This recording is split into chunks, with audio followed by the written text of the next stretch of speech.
प्यार में मिली मौत की सजा।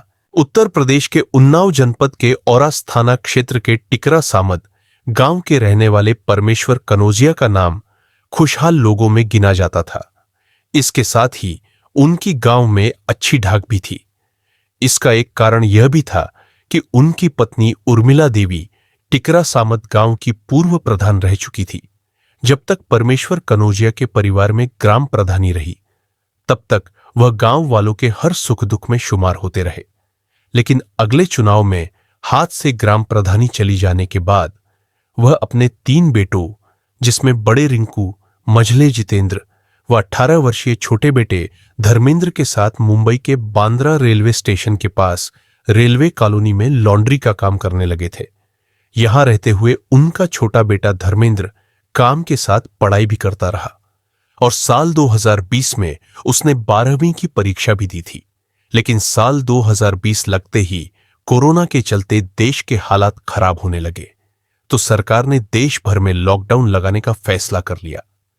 तो लोग शहरों से वापस अपने गांव में पलायन करने लगे। चूंकि मुंबई में लॉकडाउन होने से सारे काम धंधे बंद होने लगे थे, ऐसे में परमेश्वर कनौजिया को भी लॉन्ड्री का बिजनेस अस्थायी रूप से बंद करना पड़ा।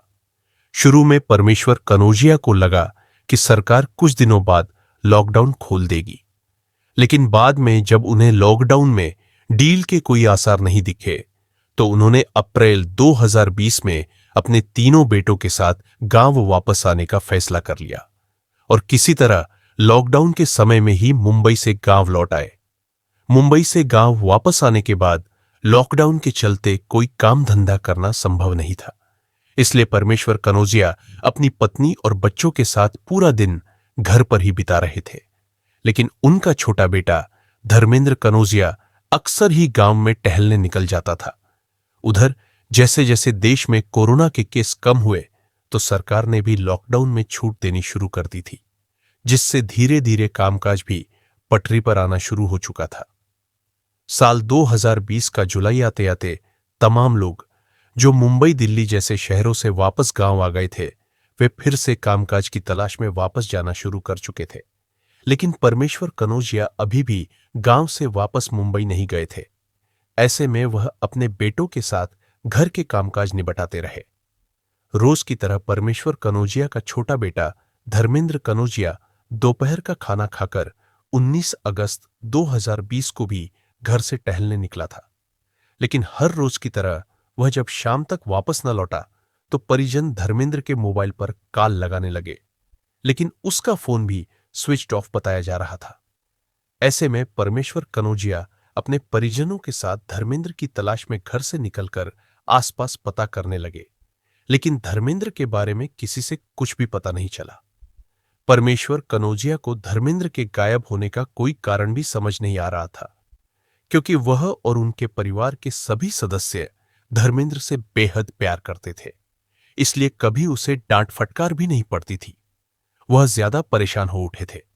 वहीं उनकी किसी से दुश्मनी भी नहीं थी, जिससे लगे कि किसी ने दुश्मनी निकालने के लिए उनके बेटे को गायब कर दिया हो।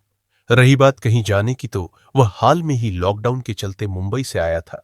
वह अपने घर के लोगों के साथ धर्मेंद्र के दोस्तों और परिचितों के यहां जब देर रात तक उसे खोजते रहे और उसका कोई पता नहीं चला, तो उन्होंने पुलिस को बेटे की गुमशुदगी की सूचना देने का निर्णय लिया और 20 अगस्त की सुबह थाना औरास पहुंचे।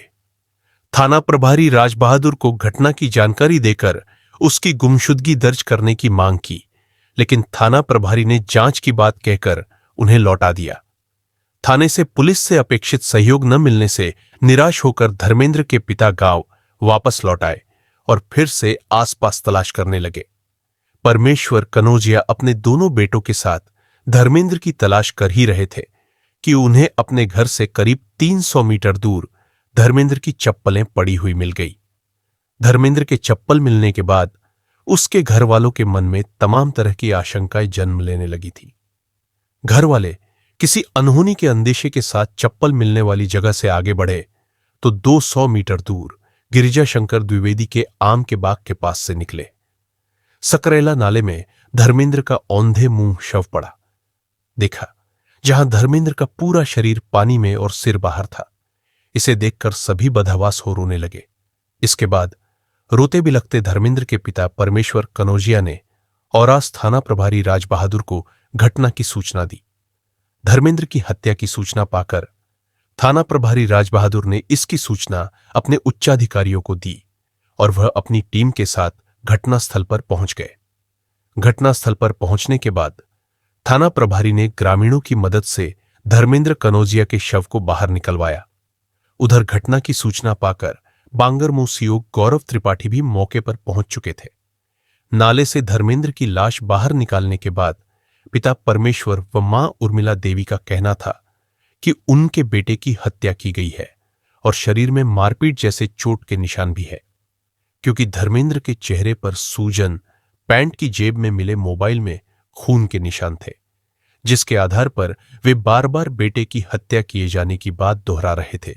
वहीं दूसरी ओर पुलिस का कहना था कि मृतक धर्मेंद्र की लाश पर किसी तरह के चोट का निशान नहीं दिखाई पड़ रहा था, लिहाजा पोस्टमार्टम से पहले कहना मुश्किल था कि उसकी हत्या की गई है।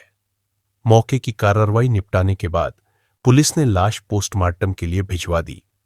पोस्टमार्टम रिपोर्ट आने तक पुलिस ने जांच शुरू कर दी थी और मृतक के पिता परमेश्वर कनौजिया से किसी से दुश्मनी होने की बात पूछी तो उन्होंने बताया कि उनका या उनके परिवार के किसी भी सदस्य का किसी से भी झगड़ा या दुश्मनी नहीं थी।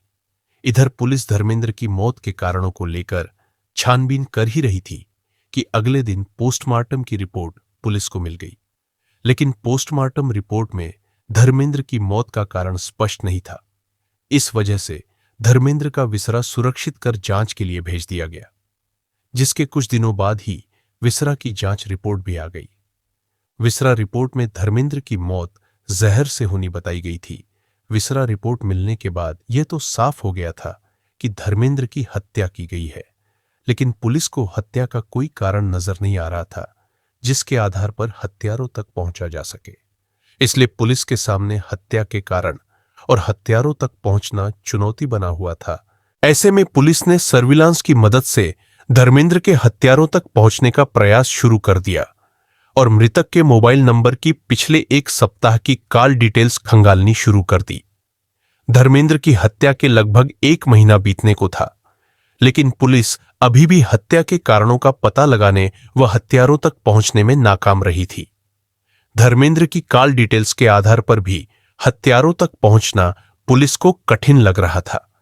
इधर पुलिस धर्मेंद्र की हत्या के मामले की जांच कर ही रही थी।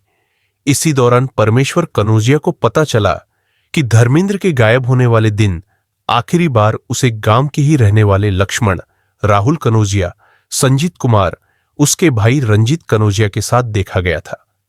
यह जानकारी मिलते ही परमेश्वर कनौजिया ने 17 सितंबर 2020 को औरास थाने पहुंचकर संजीत व रंजीत, राहुल और लक्ष्मण के खिलाफ बेटे की हत्या में शामिल होने की नामजद रिपोर्ट दर्ज करा दी।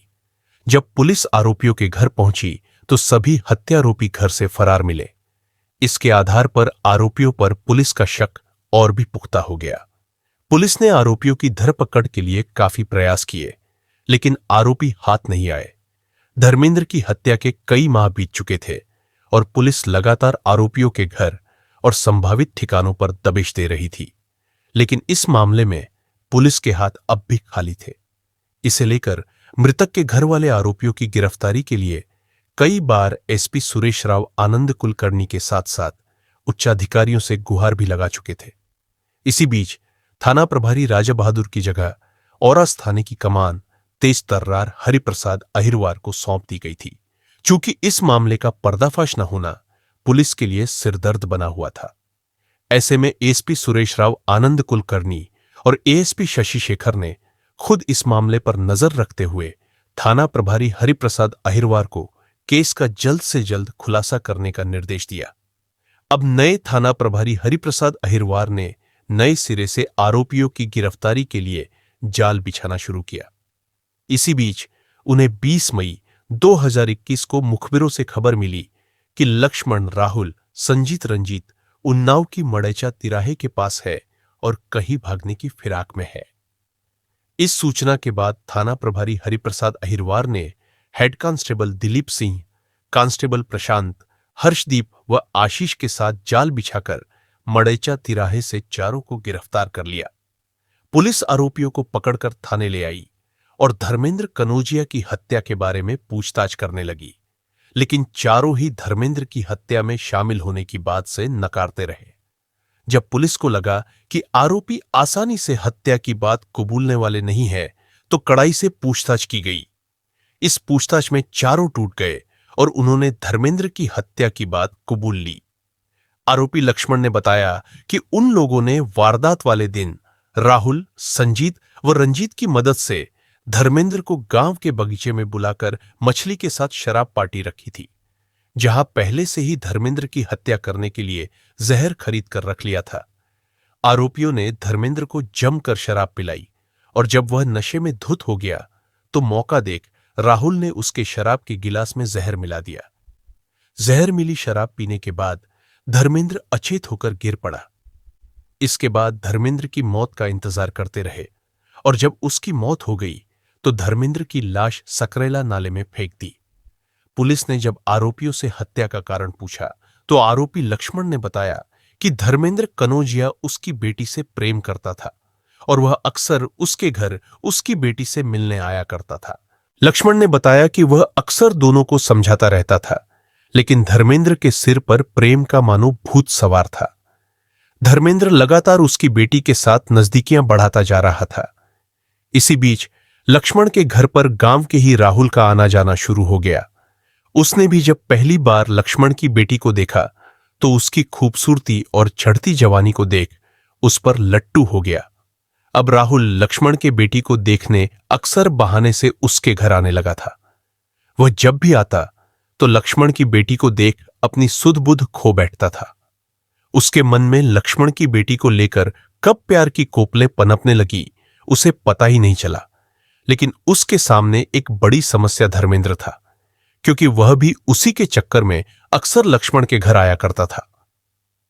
इधर लगातार राहुल के घर आने से लक्ष्मण की बेटी का प्यार धर्मेंद्र से कम होता गया और वह राहुल की तरफ आकर्षित होने लगी। अब वह धर्मेंद्र की जगह राहुल से प्यार करने लगी और दोनों में काफी नजदीकियां भी बढ़ चुकी थीं। इस वजह से अब वह धर्मेंद्र से दूरी बनाने लगी थी, लेकिन धर्मेंद्र दूरी नहीं बनाना चाहता था, क्योंकि वह उससे हद से ज्यादा प्यार करने लगा था। लक्ष्मण ने बताया कि उसकी बेटी राहुल से प्यार के चलते धर्मेंद्र से पीछा छुड़ाना चाहती थी, लेकिन धर्मेंद्र उससे दूर जाने के बजाय और करीब आने की कोशिश करने लगा था। कई बार मना करने के बावजूद भी धर्मेंद्र का रोजाना घर आना उसे बर्दाश्त नहीं था, इसलिए उसने धर्मेंद्र को रास्ते से हटाने का खौफनाक निर्णय ले लिया। इसके लिए लक्ष्मण ने बेटी के दूसरे प्रेमी राहुल के साथ ही संजीत कुमार, उसके भाई रंजीत को भी धर्मेंद्र की हत्या की साजिश में शामिल कर लिया। फिर तय प्लान के अनुसार धर्मेंद्र को विश्वास में लेकर उसे शराब और मछली की पार्टी के लिए गांव से सटे बगीचे में बुलाया, जहां 19 अगस्त 2020 को पार्टी के दौरान उसके शराब के पैक में जहर मिलाकर उसकी हत्या कर दी और लाश पास के नाले में फेंक दी।